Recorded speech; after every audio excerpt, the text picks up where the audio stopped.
ज्यादातर लोग रामायण में भगवान राम, माता सीता और हनुमान और रावण के बारे में जानते हैं, लेकिन बहुत कम लोगों ने इस बात को जानने की कोशिश की होगी कि आखिर रावण की मृत्यु के बाद मंदोदरी का क्या हुआ। क्या वह मर गई या फिर वह कहीं चली गई? तो दोस्तों, आज हम इसी के बारे में बात करेंगे इस वीडियो में। दोस्तों, इसके बारे में जानने से पहले हमें यह जानना होगा कि आखिर मंदोदरी थी कौन। हिंदू पुराणों में वर्णित एक कथा के अनुसार एक बार मधुरा नाम की अप्सरा कैलाश पर्वत पर भगवान शिव से मिलने आई। कैलाश में देवी पार्वती को न पाकर वह भगवान शिव को आकर्षित करने का प्रयास करने लगी। जब देवी पार्वती कैलाश पहुंची तो मधुरा के शरीर पर शिव जी की भस्म को देखकर वह बहुत क्रोधित हुई। उन्होंने मधुरा को श्राप दिया कि आने वाले 12 साल तक वह मेढक के रूप में एक कुएं में रहेगी। उसी दौरान कैलाश में असुर राज मायासुर और उसकी पत्नी कैलाश में तपस्या कर रहे थे।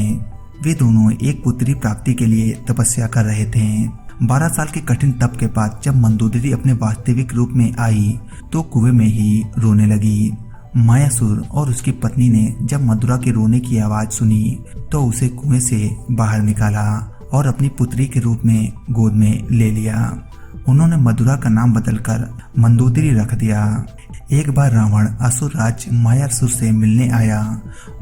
वह मंदोदरी के रूप पर अत्यंत मोहित हो गया और उसने मायासुर के सामने उससे शादी करने की इच्छा प्रकट की। मायासुर ने रावण के इस प्रस्ताव को ठुकरा दिया, लेकिन बाद में रावण मंदोदरी को जबरन उठा ले गया। मंदोदरी यह बात जानती थी कि रावण एक महान शिव भक्त और शक्तिशाली राजा है और मेरे पिता उसका सामना नहीं कर सकते हैं, इसलिए उसने आखिरकार रावण के साथ लंका चलने का फैसला कर लिया।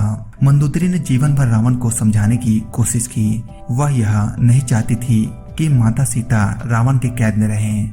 दोस्तों, अद्भुत रामायण की माने तो रावण के मौत के बाद मंदोदरी बहुत दुखी हो गई।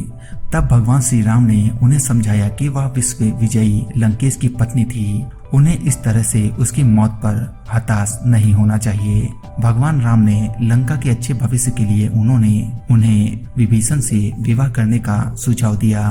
भगवान राम के इस सुझाव पर मंदोदरी ने क्रोध में आकर खुद को महल के अंदर ही बंद कर दिया। जब भगवान राम, माता सीता और हनुमान के साथ अयोध्या आने वाले थे तो उन्होंने एक बार फिर उसे समझाने का प्रयास किया। कई दिनों तक खुद को कैद में रखने के बाद मंदोदरी ने भगवान राम के सुझाव को मानने में ही अपनी भलाई समझी। लंका के उज्जवल भविष्य के लिए उन्हें हारकर विभीषण से शादी करनी पड़ी। दोस्तों, लेकिन मंदोदरी के बारे में इस बात पर विश्वास करना थोड़ा मुश्किल है, क्योंकि मंदोदरी एक सती स्त्री थी जो अपने पति के प्रति समर्पण भाव रखती थी।